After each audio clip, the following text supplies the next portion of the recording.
We would never talk to anybody else the way we talk to ourselves, you know? True. So we're so quick to say that we're not good enough and that we're ugly, we can't do something, talking ourselves out of it, but we would never do it to our best friend. We'd be hyping them up, but we do not hype ourselves up enough.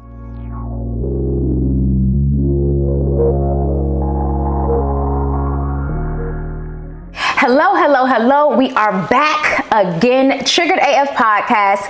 If you are here with us, then you already know how we get down. We are having conversations about topics that you are afraid to talk to your mama, your auntie, your bestie about, and we are having them in a way that actually brings about some change. Like, that's important. We cannot maintain or stay triggered, because here's the thing: if you keep living, and don't you want to enjoy your life? Absolutely, every single day. Yeah, I want to enjoy my life. So today we are talking about a topic that for myself, I know I had to teach not only myself how to love all of me in my most natural state with the hair that grows out of my own head. I also had to teach my daughter it. So this conversation around learning to love ourselves, when we have been taught that who we are is not okay, is not acceptable, and is something that needs to change, is one that is truly near and dear to my heart. So thank you so much, Adria. We are here with her. She is the founder of EcoSlay, and y'all, I got some of the product upstairs. It's giving, okay? It's giving for the wig and for the natural hair underneath, okay? It's good. So we have to initiate you though, okay? Don't worry, it's an initiation, not a hazing. Okay. We don't haze, but we do initiate. Every person who's been on the podcast, and at this point we've had over 100, it's been over 100 of y'all. Wow. 100 guests.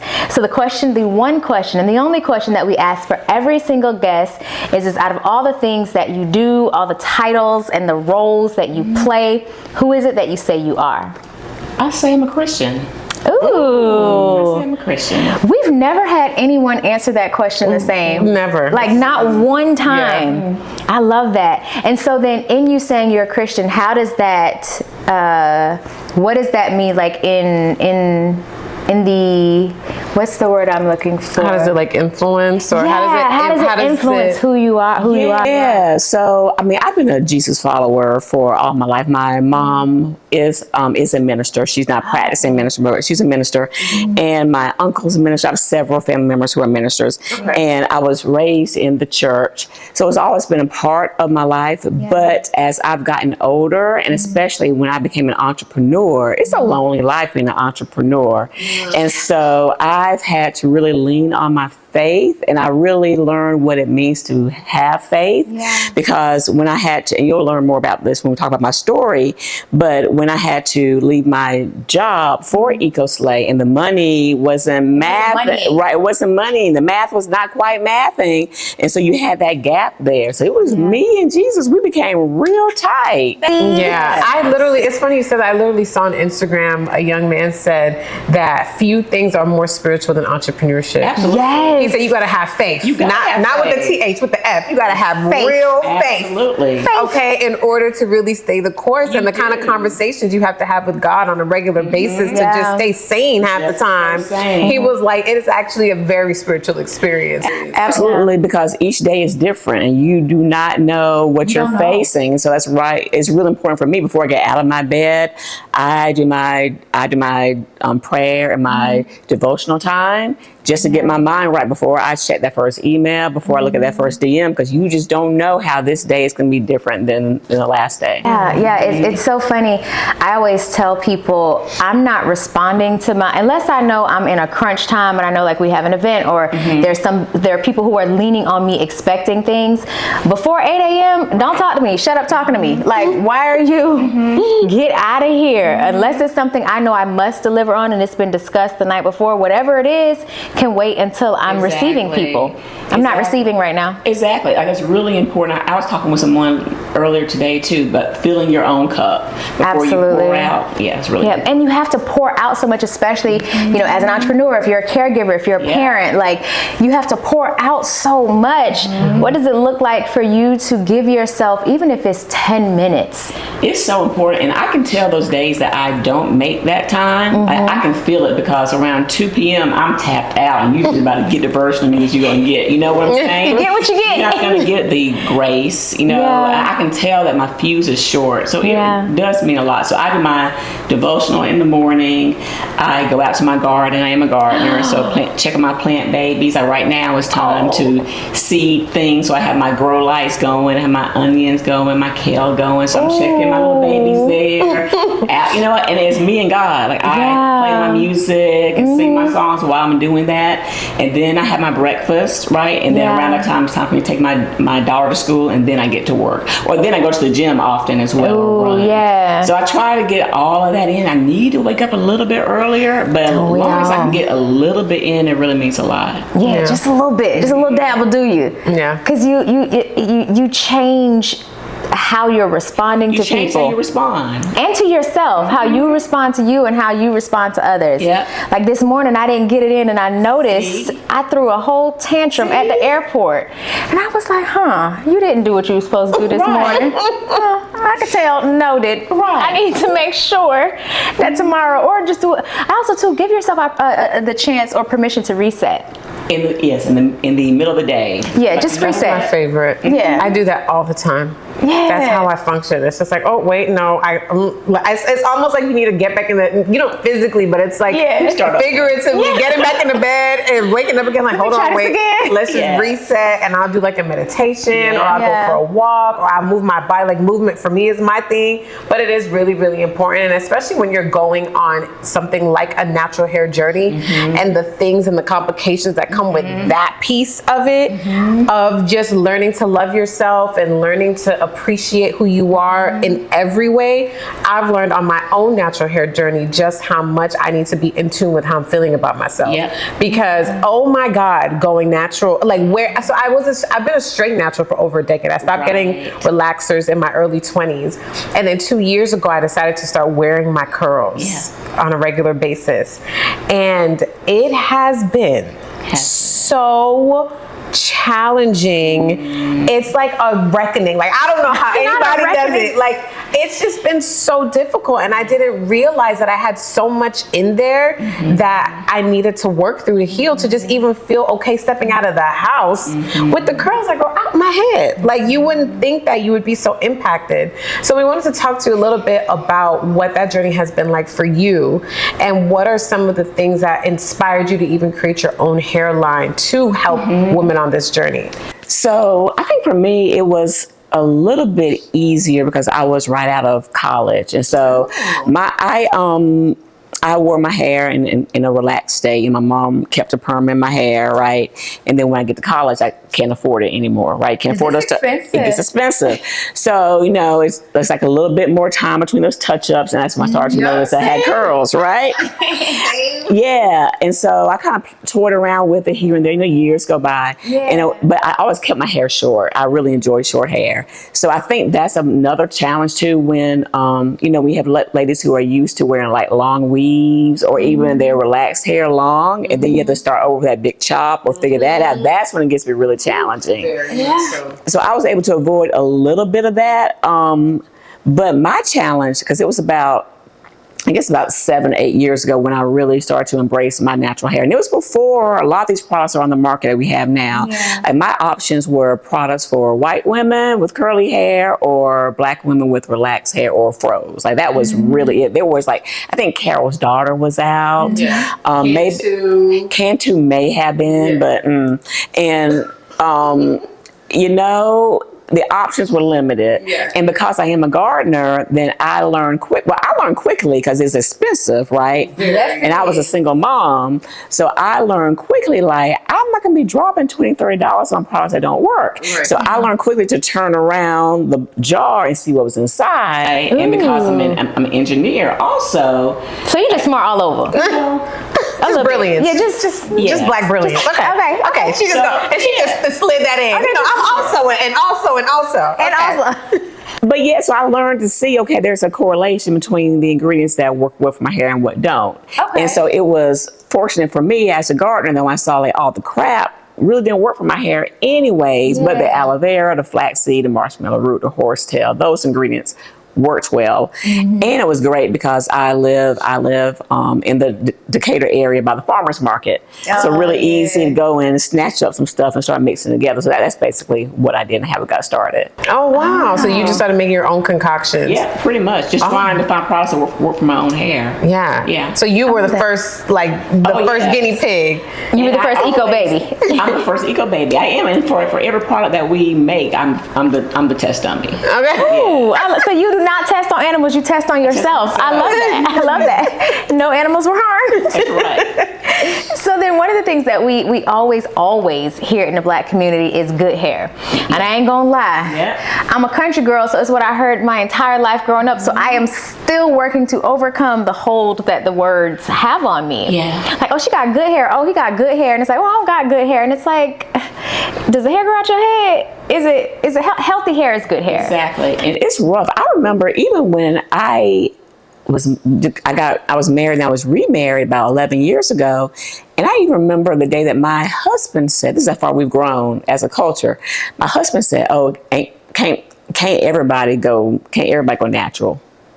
You know? And that's how men were thinking. Like, it's a lot more accepted now. That's how men were thinking. That's how women were thinking. Like, if you don't have a certain texture, something, maybe beginning of 4, maybe 4A. But if you 4B, 4C, back to the drawing board. Go cover that. Cover that. Because they consider you ugly. They do. But not just them.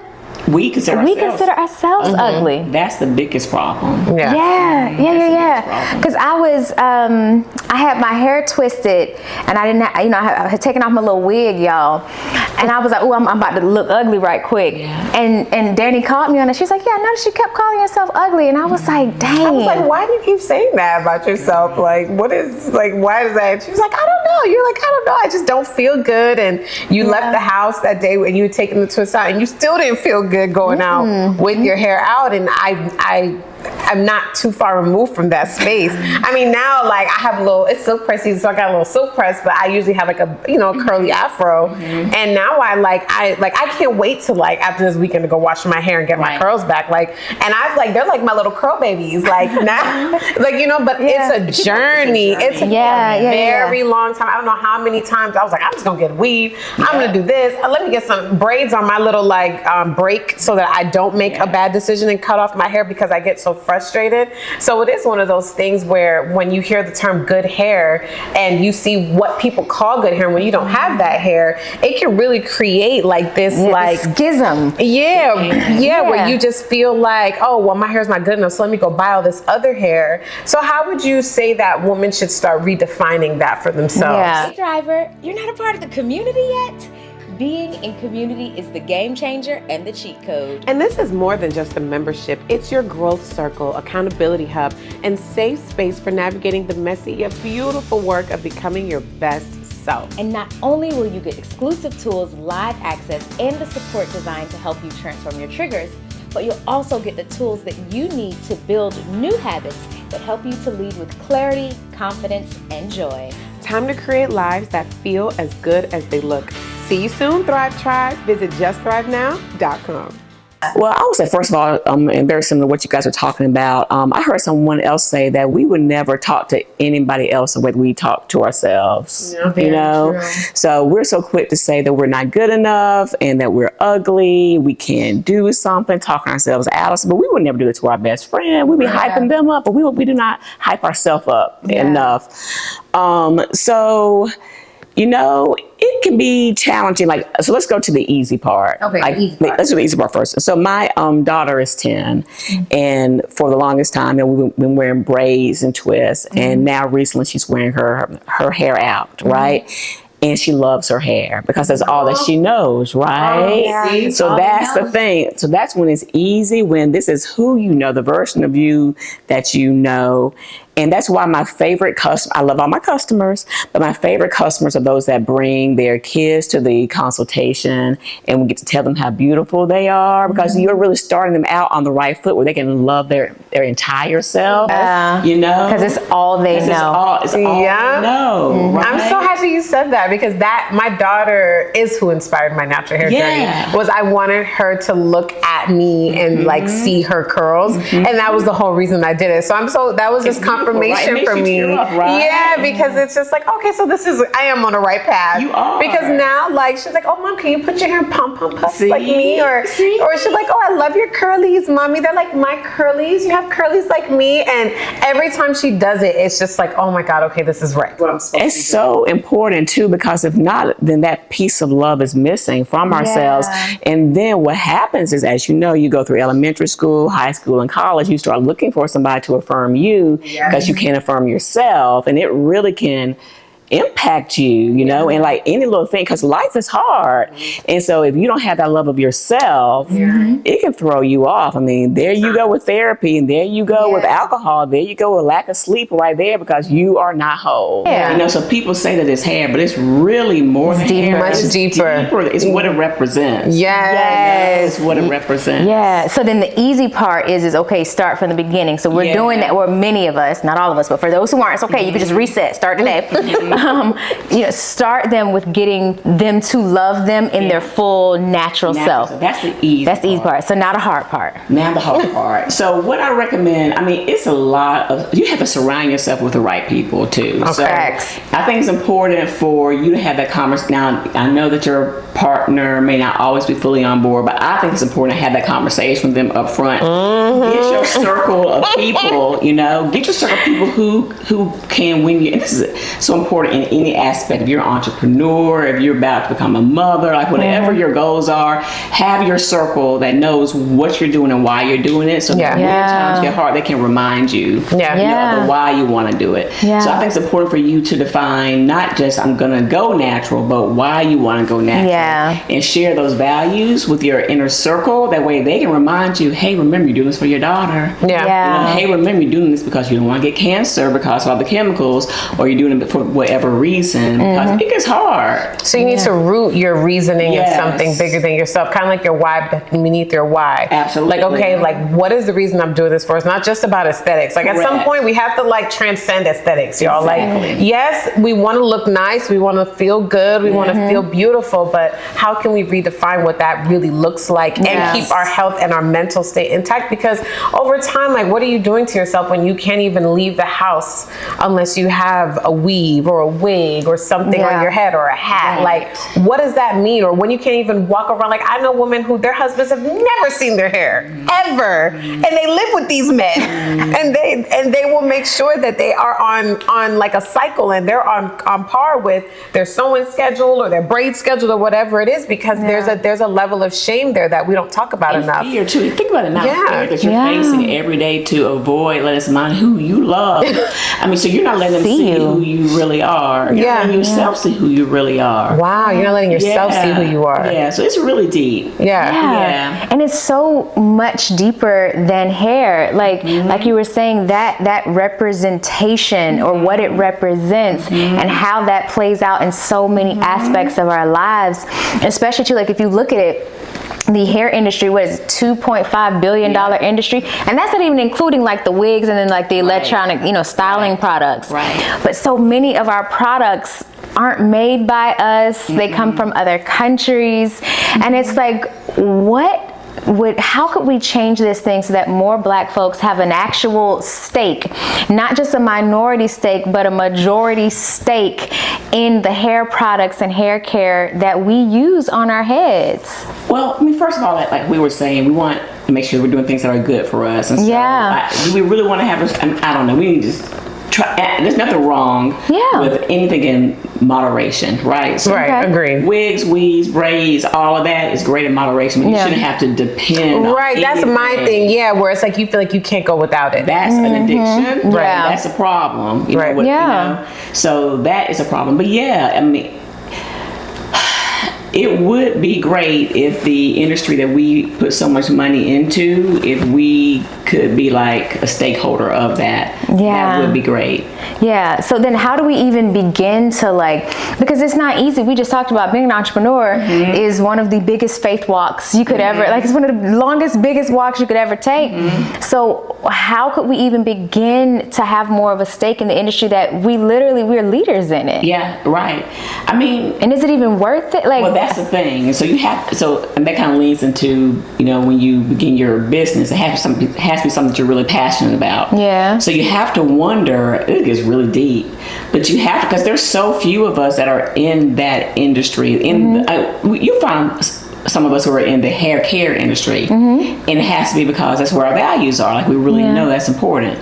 So maybe on a subconscious level, we know that these wigs and weaves aren't really good for us. That's why we're not passionate about beginning a business there. Maybe that's the case. I have met someone online. I can't remember her name right now, but she actually makes wigs and weaves from like corn husks and things like that, more like organic materials, things that will not cause irritation that you experience with braids and weaves.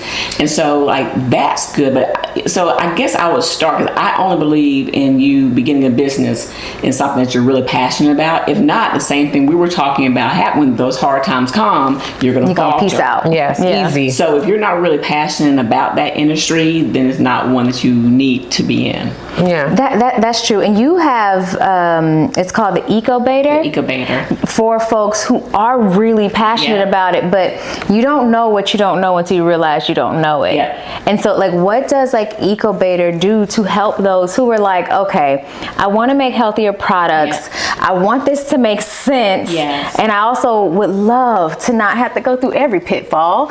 I don't want to hit every pothole. Right. I would like to avoid at least one. Yes. And so I love the EcoBaiter so much, because it's like my slap to the labs and the factories that gave me a hard time when I wanted to scale. Yeah. And they wanted to instead change my formulas. So they wanted to not use real flaxseed. They want to use what was in a can. Somewhere was questionable flaxseed. They didn't want to boil or strain anything. They want to change my preservative. I'm trying to make healthier products for us. They're doing the opposite. So that's when I told them no, and just hired people and trained them to do it our way. And so now, fast forward 5 years later, we get to pay that back to the community, and that's really exciting. Yeah. So all those hard lessons, there was nobody there to teach us. I had to learn about taxes, and that was a hard lesson to learn. Yeah. I had to learn about all the licensing that I needed and those that I didn't need.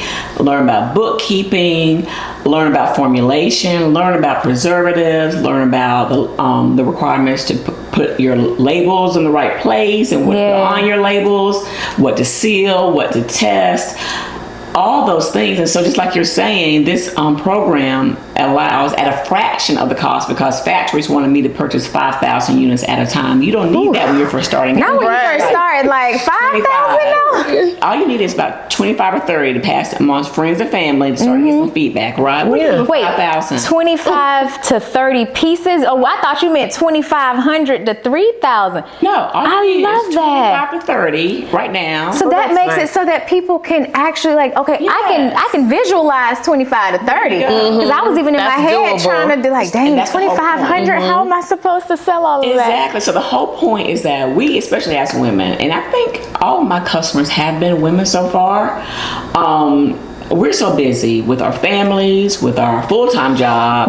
with our parents who are aging, with our all the stuff that comes along with life. We're trying to get in our self-care and all that, right? We have this dream, but we don't have a lot of time, and definitely not a lot of time to make a lot of mistakes. Yeah. And we get afraid of the risk, right? Yeah, that risk is you know what? I'm good. I don't even want to. And that's what would happen if somebody comes to tell you, oh, you have to order 5,000 units.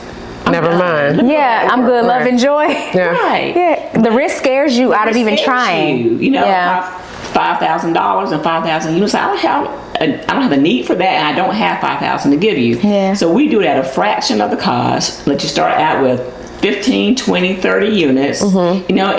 and we teach you all along the way how to do things. Wow, that's amazing. That's so necessary. And I think those kind of programs with people who have figured enough of it out to get it going and to have an engine, you kind of give back and lean back and pull someone in so that they can also, you know, at least just see if this is something. And then I feel like you can kind of like influence other people to keep doing the same thing and pass the buck along so that we can have more safety, because all those black marketed hair products, most of them are not owned by black people. They're not. And it's like you think that they are, and they'll have this African pride, African beauty, this and that, and you think it's all for us, by us. And then when you really do some digging, you're like, oh my God, this is not for us, by us. It's not at all. And then you know that there's not a certain level of care or a certain level of intentionality that is going to go behind these products, where some of these products are making our hair not flourish the way it should, or it has ingredients that, like you said, that are not really good for our hair, or good for our endocrine system or our reproductive system. And then nobody's talking about it, and we're like, oh, why are we waiting? Like, y'all didn't know that relaxers might cause, like, I could smell at 9 that something was wrong with the relaxer. Like, you know, and if you still get relaxers, that's okay, but like there are actual lawsuits and proof that they're now doing studies finally, because how many black women have had all the cancers due to it? But it's like, why does it have to get so bad for us to finally do something about it? You know, we knew. You can smell it. You can smell it. I can smell it. Feel it. You should not leave the salon bleeding. Burnt, scabbed up. Come on. But like you said, it's about something deeper. Like it's just this idea that we're black women and we can take it and we're so strong and there's nothing wrong whenever we are in pain. Because our pain is just like a byproduct of whatever. Oh, beauty knows no pain. Right. You want to be cute, you want straight hair, get this burn, child, and don't scratch it. And don't scratch it. I remember don't scratch at least 72 hours in advance, because it's crazy. I remember being a little girl and getting burnt, and like the little burn pieces coming out in my hair. Yeah, you gotta scratch them out. And then literal scabs from your scalp would come out into your hand because it got burnt. And that was normal. That was normal. So I wanted to know if there were any myths about black hair that you could help dispel for us. Like, are there things that we just believe, or that's like a common belief that you're like, girl, what? About washing your hair. Like, so many. Why talk about it? Wash our hair. There are so many people who believe that you can just cleanse your hair with conditioner, or just go co-wash, or just go weeks and weeks and weeks. Like, even when you have, especially if you have weave, you gotta clean up under their wigs. Take it off. The hair that's under it needs to breathe. Yes. You need to clean your scalp. Clean your scalp on a regular basis. Deep condition your hair on a regular basis. Clarifying shampoo. Get some of that in there once a month or so. There you go. There you go. That's one of the biggest. Is how often we wash our hair, or don't wash our hair. How often we don't wash our hair. So how much would you say, how much would you say the average person should wash their hair? Every week. Once a week? Once a week, wash your hair, and do the clarifying, like you said, once a month in my opinion. Yeah, same. Yep, deep condition your hair every week. Yep. That's super important. I think trims also, that gets to be a little wonky. Like, I meet a lot of women who have gone years without trimming their hair. Which is crazy. Okay. Y'all, it's a safe space. I be getting her together though. Don't worry. She be getting me together, y'all. So how often should we be getting trimmed? At least twice a year. Yeah. Okay. And that's pushing it. And I'm up to one. Okay, so now I just got to do the extra one too. I love that for me. That's a big difference between 6 months and a year. Yeah, like for hair. I'm gonna do better, y'all. Y'all say this is a safe space. Okay, it's not so safe anymore. It just got violent. It just got violent. Because you accepted that a little too easily. And now we gotta double back. Because that's terrible. Actually, I'm so happy. Get it together. Are afraid to grow. You're right. So listen, I'm a little baby. Up the hair shaft. Yeah. I'm a little baby who gonna listen, y'all. I'll commit to y'all that I'm gonna now do twice a year. Okay. That's a start. Put it on the calendar. Yeah. I am. I'm gonna commit. Add her to your calendar. She can be your accountability partner. I'm gonna try to get you there, because So my hairstylist recommends for me to get a trim right now we're in a 6 to 8 weeks. Okay. And the most I can push it is 12 weeks. I got you. But so for me, I guess it technically is about once a quarter to get my trim, so that every time it's on a cut, because I'm in a growing it out phase. Got it. So I do mine every 4 months personally. So I would recommend every 6 to 8 if you are trying to grow out like some heat damage or something. That's what I was doing. That's perfect. If you're just trying to get it to, like, I want mine, I don't know, I'm really liking it. I had it longer. Poor Adrian, my publicist, fussed at me when I got it cut recently, but I am loving it short. So I don't even know. But if you're trying to let it grow out, I would recommend that 4-month mark, because then you can catch it before any of the split ends come. Right in time to be on the trim just a little bit of it, and then you'll watch this flourish. Listen, I'm a little baby who gonna listen, y'all. I'm gonna do it now. I'm gonna show y'all. I was like, look at it flourishing, just the flourishing alone. I love this. So now I know I want to make sure we're honoring the time, but we talk a lot too about colorism and how it's been used as such a divisive tool, but we don't always talk about how our hair, the hair that literally grows out of our head. Yeah, right back into that good hair. That good hair. Like, how do you think it's been used as a divisive tool, and what are some steps that we can take to overcome it? It's hard when everybody that you see in the media has wigs, weaves, or loose waves and curls. Like, it's really hard to find people in the media that you really respect who are rocking a fro. So it gets to be tough. The good news is that we're starting to see more women. Like, I will rock a fro in a minute. And we're starting to see more women and more men do it as well. So it makes it a little easier, because we feel like we're not just out there by ourselves.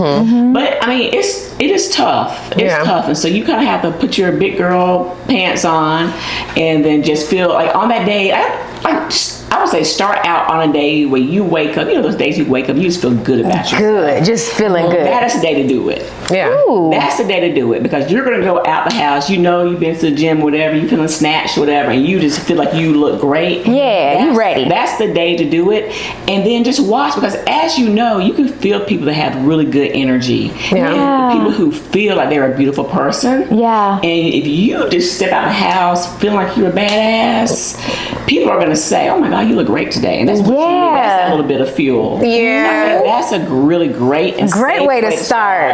I agree with that. My hairstylist Nicole always says, rock it like you mean it. There you go. Just like you mean it. Because and shout out to you, Nicole, for just keeping me on this journey, because like you said, you do need that circle. And my hairstylist is my really good girlfriend, and she just, like, I can text her, be like, I'm gonna cut it off, I'm about to shave my head, today's the day. Today's the day. And she's like, no, just take a breath, go get some braids, like, just put in a low bun today until you feel better about yourself. Because I literally have had moments where I'm just like, oh my God, I feel ugly today. Like, why is my hair like this? I don't feel like a baddie today. Like, this is not the baddie look. Like, and I live in Miami.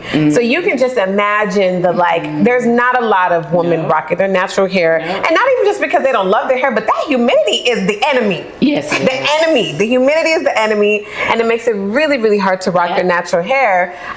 So it's been a challenge, and then finally, like, as I've been taking care of it, and it's been growing out, and now that I know what to do, so that would be like my little bit of advice from my minimal experience is, like, once you know what to do and you kind of like understand how your hair works, and little things to go to, like, I can now wash my hair, and I can tell from this wash that, this is not a wash and go, this is a twist out kind of day. Right. Because I can tell, like, my curls are, I'm like, oh, my curls are a little wonky today. Like, it's not going to be a good wash and go. Let me do a flat twist and pull it out tomorrow. Like, and now it's like, I feel skilled. It's getting a relationship. It's building a relationship. It's an emotional. It's a real thing. And let me give a shameless plug to EcoSlay. So one of our top states is Florida for sales because of the humidity factor. We're here in Georgia, humidity is crazy. Florida has its next level, crazy. Yes, but our products are free of, like, the glycerins that suck up the humidity, that when you walk outside and you have a puff ball. Our orange marmalade and our Jello shot are gonna hold you down. I have both. So you know. So definitely finding those, like, learn to read those labels. Like, no, you can't use that. You can't use a glycerin when you're in certain states, certain times of the year. So, but to come back to what you said, it's a relationship between you and your hair products too. Yeah. So I would say, don't use products that have a ton of ingredients on them. Like, you need to know what these ingredients will do. Just like when you're making a cake and when you're cooking, right? You a little bit more of this in there. Right? That's what you should know. And you should know what your hair needs as well. Just like you're saying. I see how the weather is. It's a twist out kind of day. Or a wig kind of day. Or a weave kind of day. Right. That's okay.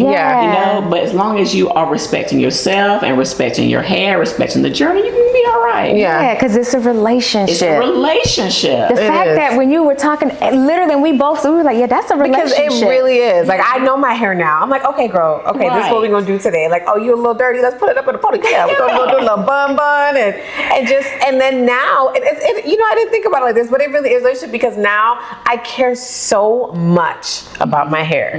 Like, if I get a couple too many presses and I see a curl starting to look crazy, I'm like, oh no, we gotta rock curls for the next 6 months. Like, let's get this deep condition, let's get this. Like, I care so much about the state and the health of my hair, and now it's like, I love it. Like, I love how my hair is. That's where you want to get to. That's where you want to get to. And you get there by being willing to get to know, to love on, to nurture, give some moisture because they need it. They need it. Just like a plant. There's a clear analogy between your hair and plants, right? How you want to let it sit in one spot. You want to take this plant, these gorgeous plants, and move them all over the place and expect them to thrive. Because they won't. They won't. Especially that one right there. See, there you go. You got to find the spot. Real finicky. And you got to find out, okay, this one likes to be watered every 3 weeks, like on a Tuesday, and you got to stick with that routine. Very true. A regimen. Products after products after products and technique after technique, and expect your hair to thrive. You need to let it settle in for a minute and watch it. And I recommend getting a journal as well and jotting down. I keep a tracker. There you go. I do that in my phone too, like notes, like I'll look what combo I use, or like or I take pictures. That's a big one. Taking pictures of your journey, because I'm like, my hair's not growing, and then my girlfriend will send me a picture like, girl, this was you a year ago. Like, please be quiet. You are like, it has grown significantly. Stop. So that's a really good one. Keeping track. And there's a great app me and my business partner created. It's called the Curl Compass. Okay. Oh, I love that. The Curl Compass. You chart your journey. You photos and videos. What you use today. Here's how it looks. That. It tracks your wash day. Gives you like a reflection each week. OMG. This, I tried this. Here's what happened. So you download that for free. We need that because that really does allow us to go in relationship. I get to know my hair intimately. And we can also talk about how healing the relationship with your hair heals other parts of yourself. Like you alluded to, with how there's something deeper there. But it's when you start healing the relationship with your hair, you just start uncovering all the stuff under there, and you're like, oh my God, I thought I was so confident and so this and so that, and then you're like, oh no, like I have to do something about this. There's something deeper that's causing me to feel this way about my hair. Where is that coming from? What is that? What is the root of that? What was my childhood like? What did I grow up seeing? And I just started having all these questions, and it was definitely like another door to healing that I didn't even know I needed. Absolutely. And y'all know like the bald woman. I mean, she is sexy. Right? We all know her, and we just admire her for that. I mean, she walks tall into a room, commanding attention, because she's not tied to that. She defines beauty herself. And that's where we want to get to. On the inner side, that's really where we all want to get to. Absolutely. Ooh, this has been so good. Like, oh my goodness, I have loved this conversation. I got a whole revelation. Like, I'm so excited to build a relationship with my hair now. Listen, I got a little girlfriend now. I'm excited. So where can we stay connected, find out about all the things? We know Curl Compass for the download for the app, because we can all get in a relationship with our hair. And then we know EcoBeta and EcoSlay. Yes, EcoBeta for those who are wanting to, create hair products to go into the market, because I have to sign up for the little EcoBeta. Okay, I'm very passionate about the hair. Very passionate. I am. I'm about it. And my daughters, and it brings me so much joy to see see that, like you said, starting them from young. Yep. And I just know that like she's not gonna have the complexes I have around my hair. She's gonna be just fine. She loves her hair. Like, you know, and that's just that right there is gonna set any young girl up, all the black girls up for success when they can now make a choice. Because we think we're making choices with wigs and weaves, but somebody else made that choice for us. Right. And I'm gonna tell you too, so it is a lot about our girls of color, but let me tell you, a lot of white women who have, so what I see a lot of, you know, because there are a lot of interrelational marriages or relationships. And I see a lot of in my consultations, white women with their black daughter. Like, I don't know what to do. I'm confusion. Or white women with straight hair and their daughter has curly hair, and they come to me almost in tears because they don't know what to do. They used to have curls and now they straightened, and they don't want their daughter to have to go through that as well. So it's a lot deeper than color also. Color definitely plays a big part of it. But I see it across the world. Aspects too. Good to know. See, literally learning something. We have more in common than we think. More in common. We really, really, really do. And that's what I applaud the mother. Like I was mentioning before, I really applaud those consultations where the mothers have their daughters there. Like, let's figure this thing out. Ooh, so then where do we go? I've purchased me some EcoSlay, okay? So where can the folks go to purchase them some EcoSlay as well? Go to EcoSlay.com, and then you can also sign up for a free consultation. I'm a link on the website too. We have a hair quiz. We'll help walk you through which products are best for your hair type. So we are there to hold your hand every step of the way, because we know what the underneath of your cabinets look like with all the products, and we do not want to sit under there with them. Listen, first of all, every time I come here, I'm like, why do I bother to bring anything with me? You have 3 of everything. You have 3 moisturizers, I have 3 EcoSlay bags of 15 lipsticks. Like, she is a product junkie. Bad, real bad. If you just mention something to her, it's already at her door. I don't know how she does it. But after our first call, I went and bought me some EcoSlay, and I bought 3 because it's just something about the number 3. I like it. Father, Son, and the Holy Ghost. Mind your business. It's holy. Hallelujah. Listen, I just feel like it completes it. So I don't have to worry about running out because I already got another. It's ready. No, that's not just me. Oh, okay, that's fine. That's fine. But it's true. You do know what underneath. Our cabinets are crazy. Exactly. And so we love to have a consultation. I love to have a consultation before you buy anything. That way I know. That way I can say, okay, no, don't get this, or you're going to need this once a month or whatever. But we really want to make sure your experience is nice, smooth, seamless, and really enjoyable. Well, I've enjoyed it so far, though. I'm just letting you know. It smells good. Like, it holds. They do. Which is what I love. Like, even in the heat, like, it holds it. For the first time I wore my curls out, that's when I was on the phone telling her, like, oh, I don't like this. I didn't have my product in just yet, because I needed to just see, like, I gotta be able to go out and like myself, and still walk tall with the hair that grows out of my head. Gel in it, though. It'll be all right. I wasn't ready. I was just trying to test stuff out. Okay. I'm proud of you. Thank you. Thank you. Where can we stay connected? You can stay connected with me all over, everywhere at Alechia Reese, spelled Alechia, last name Reese, Reese. Do not forget, connect with Triggered AFPC on Instagram. Y'all, it's some good stuff over there. Make sure you're connected. Where can we stay connected with you? EcoSlay.com.